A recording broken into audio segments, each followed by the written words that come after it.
All right, so get this. Imagine a world, no cash, like at all. No cash. Yeah, totally cashless. Tap to pay, scan your phone, all that.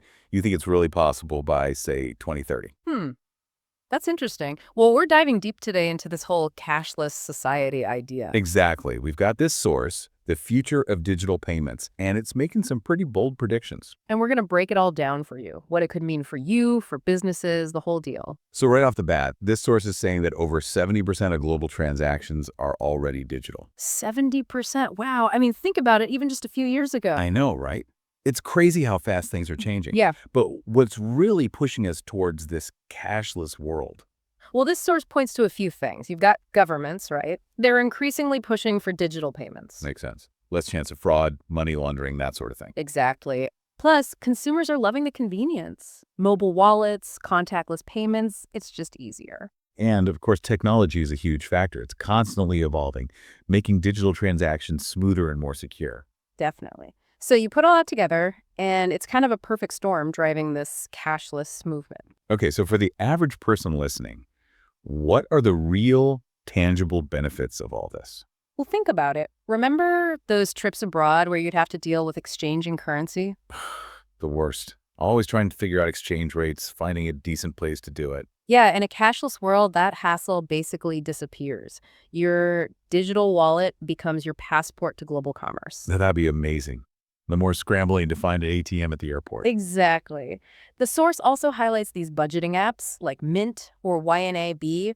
They use your transaction data to help you manage your money better. Oh, I've heard of those. You can track your spending, see where your money's going. Right.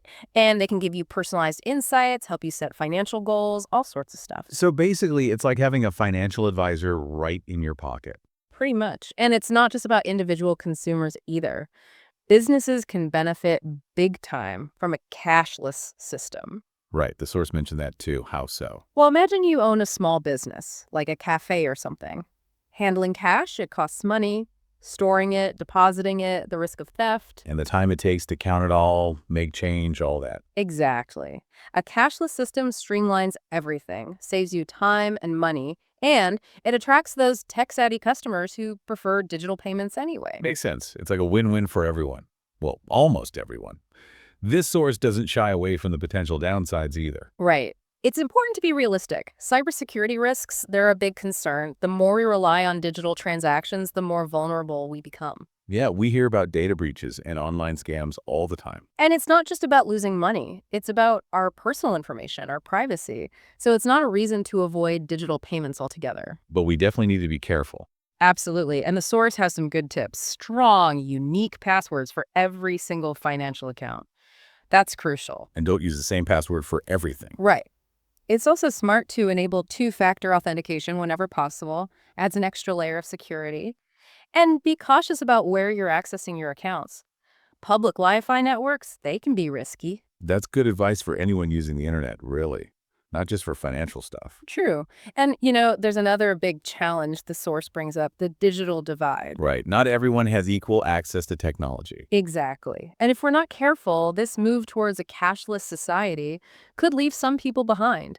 Those who might not have reliable internet access, smartphones, or even the digital literacy skills to navigate a cashless world. So it's not as simple as just saying everyone go digital. Right.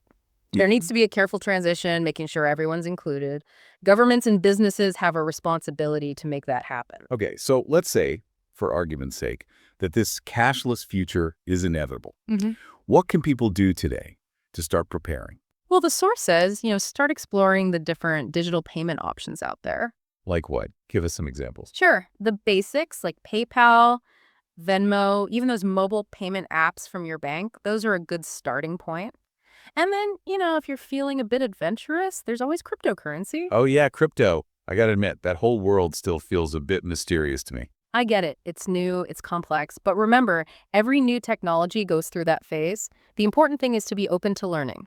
You don't have to become a crypto expert overnight, but even just understanding the basics, like how it works, what stable coins are. Stable coins. That's a new one for me. We could do another deep dive into that another time. But But the point is, staying curious, doing a little research, it can go a long way. So, big picture, we're heading towards a digital future for finance. And it's smart to embrace the change, but be mindful of the risks. Exactly. This whole deep dive has shown us that this transition to a cashless world, it's already happening.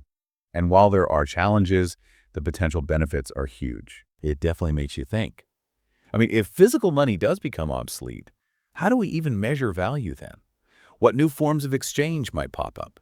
Something to ponder as we navigate this brave new world. Lots to consider for sure. Absolutely.